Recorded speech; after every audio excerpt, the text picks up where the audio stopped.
Pomorze Zachodnie to region, który cały czas się zmienia. Wiele z tych zmian zachodzących na terenach wiejskich to wynik pracy lokalnych grup działania, organizacji kierujących się założeniami podejścia LIDER, tożsamego z inicjatywą o nazwie Rozwój Lokalny kierowany przez społeczność i sprawdzającego się na obszarze całej Unii Europejskiej już od ponad 30 lat, bo utworzonego w 1991 roku. Jednym z elementarnych założeń podejścia LIDER jest jego oddolność, co oznacza, że najważniejsze decyzje i wdrażane strategie nie wywodzą się od władz, lecz od samych obywateli. Tak też zrodziła się idea utworzenia lokalnych grup działania. Organizacji skupiających lokalną społeczność i stwarzających dogodne warunki do integracji i realizacji wspólnych celów. Funkcjonują one na terenach wiejskich w całej Polsce już od kilkunastu lat, tworząc na Pomorzu Zachodnim Federację Lokalnych Grup Działania Pomorza Zachodniego. Istnieje obecnie 12 takich grup. To, w jaki sposób powstają, związane jest z kolejnymi ważnymi założeniami metody LIDER, ze współpracą i sieciowaniem, czyli odnajdywaniem partnerów do projektów, wymianą doświadczeń i rozpowszechnianiem dobrych praktyk zawodowych. A jak wygląda to w praktyce?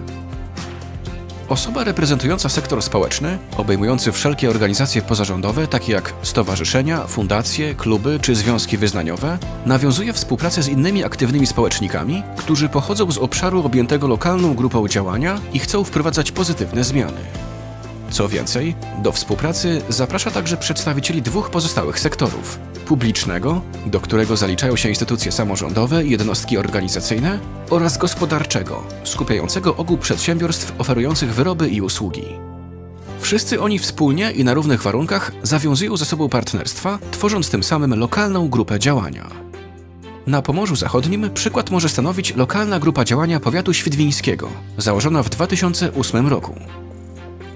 W ramach dalszego budowania sieci partnerskiej do współpracy zapraszane są także lokalne grupy działania z innych części kraju, a nawet spoza jego granic. Wreszcie potrzebują one już tylko odpowiedniego ukierunkowania. I to właśnie dzięki kierowaniu się założeniami podejścia LIDER praca lokalnych grup działania jest tak skuteczna i owocna. Mieszkańcy terenów wiejskich, przy wsparciu innych podmiotów, od tej pory samodzielnie tworzą i realizują lokalne strategie rozwoju. Co jeszcze? Trójsektorowe partnerstwo, jakie odbywa się w ramach lokalnych grup działania, znacząco przekłada się na wsparcie i rozwój przedsiębiorczości na terenach wiejskich. Na przykład poprzez wpływanie na aktywność zawodową mieszkańców dzięki tworzeniu nowych miejsc pracy oraz na powstawanie nowych obiektów infrastruktury społecznej, w szczególności turystycznej i rekreacyjnej, takich jak muzea, siłownie plenerowe, kina, świetlice czy gminne ośrodki kultury. Otaczane opieką są także lokalne dziedzictwa, tak by wzmacniać regionalną tożsamość. Wreszcie, w myśl podejścia LIDER, lokalne grupy działania mobilizują mieszkańców do aktywności i współdecydowania w możliwie najróżniejszych dziedzinach życia. Stawianie na różnorodność stanowi także mocny motor rozwoju obszarów wiejskich.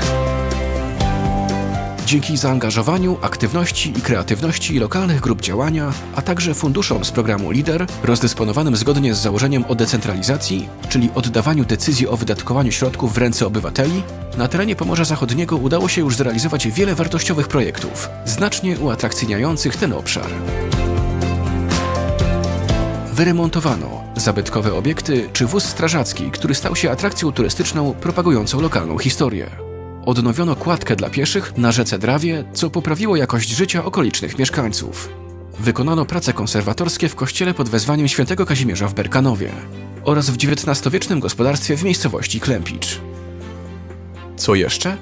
Przeprowadzono warsztaty z lepienia w glinie po uprzednim zakupie wyposażenia, m.in. pieca do wypalania ceramiki, a także warsztaty z komunikacji i przekazywania informacji, na których dzieci uczyły się o lokalnych grupach działania, podejściu LIDER, obsłudze kamery czy mikrofonu. Organizowano rozgrywki i turnieje integrujące społeczność, które zainicjowane zostały dzięki planszowej grze ekonomicznej Chłopska Szkoła Biznesu. Odpowiednie umundurowanie otrzymała Młodzieżowa Orkiestra Dęta. Ponadto wydano informator o dorobku zespołu. To wciąż nie wszystko. Powstała trasa turystyczna prezentująca lokalne, prehistoryczne dziedzictwo, grobowce megalityczne, kurhany, ówczesne chaty i narzędzia. Otwarto zagrodę edukacyjną z hodowlą alpak w miejscowości Skalno.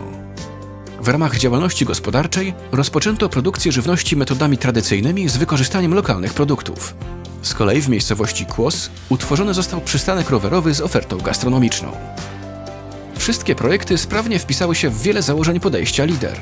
jak choćby terytorialność, czyli strategię ściśle dopasowaną do konkretnego obszaru, czy innowacyjność, czyli poszukiwanie i wspieranie nowych sposobów rozwiązywania lokalnych problemów. Robią wrażenie także dane liczbowe z kilkunastu ostatnich lat działalności, obejmujące utworzone i rozwinięte przedsiębiorstwa, nowe miejsca pracy, rozwój infrastruktury, objęte opieką obiekty dziedzictwa lokalnego, zrealizowane wydarzenia i imprezy, projekty współpracy. Wszystkie wymienione osiągnięcia jedynie potwierdzają, jak słuszny jest rozwój w ramach lokalnych grup działania w oparciu o podejście LIDER i stanowią świetną motywację do dalszych działań.